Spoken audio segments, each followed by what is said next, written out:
Greetings to you all on this second day of Lent. Yesterday was Ash Wednesday, and now we are on our way in a journey toward Easter, toward Holy Week and Easter. I'd like to suggest that we use the Psalms to accompany our ascent as we make our way toward Jerusalem, toward Holy Week, and toward Easter. I mentioned last week that the Psalms are an important part of our life as a faith community. As particularly, we can sing those Psalms that brings us closer to the heart of God, and we develop our own loving relationship to God through the words of the psalmist. The ancients of the Presbyterian Church used to say that the Psalms were the words of God and not the words of men. And so we claim this treasure as we make our way in Lent and see it as a journey toward Jerusalem. I remember some time ago I was in Jordan on an archaeological dig, and one morning near the Sea of Galilee we saw the shepherds gathering their sheep. It was a beautiful day and there was a pond, spring-fed, and the sheep would water at the pond. And then from the green grasses around the pond, they would have their fill, and then they would lay down about noon and rest for the rest of the day. I like to see that as the beginning of our journey into Lent, that we can claim those quiet waters and we can claim those green pastures. Psalm 23 is then really a guide for us in our journey toward Jerusalem. For we come to still waters. We come to green pastures. But we also know the difficult times, just as the shepherd knew the difficult times of trying to drive the sheep on up to Jerusalem through some dangerous and threatening terrain, until finally the sheep would be sold in Jerusalem and made ready for the Passover. So we think of our rocky way many times and the dangers, particularly that have been ours during this season of pandemic, but other personal and community issues that would crowd us and push us off of the path. But as we make our way through, we are also aware that we're not alone. There's an interesting old story that says a man was walking alongside a cliff, and it was rather dark, and he stumbled and fell over the cliff and just grabbed for whatever he could get a hold of. It happened to be a branch of a tree that was hanging over a 1,000-foot precipice. And he started hollering for help. Help, help, come help me. And finally there was a voice from the distance that said, I am Jesus. Can you hear me? Oh, yes, I can hear you. Well, Jesus said, I have come to help you. But all you have to do is just let go. There was a long period of silence, and then the man cried out again, help!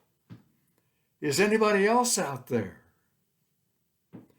Well, there's no one else out there for us in our journey through life or our journey through Lent, other than the abiding presence of Jesus, who, like the Good Shepherd, is with us on our way. Finally, of course, we see the playing out of the Advent or the Lenten journey as folks gather, as disciples gathered around a table, as feet were washed and anointed, as heads were anointed, as a cup was shared. So embrace this psalm in your journey toward Jerusalem. In the old Scottish Psalter, these words are turned to a tune, and there are several tunes that come to my mind because so many across the years have made use of this grand 23rd Psalm. The Lord's my shepherd, I'll not want. He makes me down to lie. Or, the Lord's my shepherd, I'll not want. He makes me down to lie. Allow the melody to take tune within your own heart.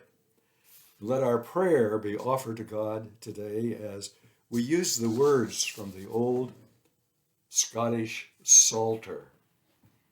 The Lord's my shepherd, I'll not want.